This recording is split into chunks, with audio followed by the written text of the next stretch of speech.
Noong unang sampa ko sa barko at age of 21, nakita ko yung listahan ng mga tao sa barko namin. Sorted by rank, numero 1, ang kapitan. At ako, ang nasa dulo, unang sampa. 11 lang kami at ako ang pinakabata. Sabi ko, darating ang araw pag sumampa ako ng barko, pangalan ko na ang nasa unahan. Magiging kapitan ako bago mag-35. Napakadaling sabihin ng mga yun habang nakaupo sa sopa at humihigop ng kape. Yung wala kang kaalam-alam sa mga hirap na pagdaraanan mo. 8 years ang lumipas at isang ranggo lang ang inangat ko. Halos hindi nga ako umabot sa gitna ng listahan. Apparently, kahit anong kawit mo, hindi ikaw magdidesisyon kung aangat ka o hindi. Ang trabaho mo lang iipakita na kaya mo. Ang kapalaran pa rin ang magdidikta. Kahit na pinanghihinaan ng loob, di pa rin naman ako nawala ng pag-asa. Sabi ko, alam naman ng nasa itaas yung mga paghihirap ko.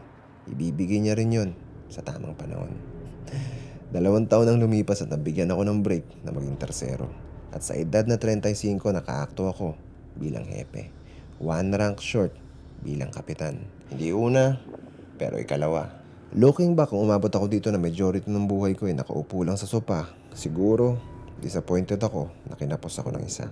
Pero kung titignan ko lahat ng hirap na yon, sa tingin ko, sobra-sobra na to sa hiniling ko. Doon ko naintindihan kung ba't ko pinagdaanan ang lahat ng yon. Dahil sa ganong paraan magsulat ang nasa itaas.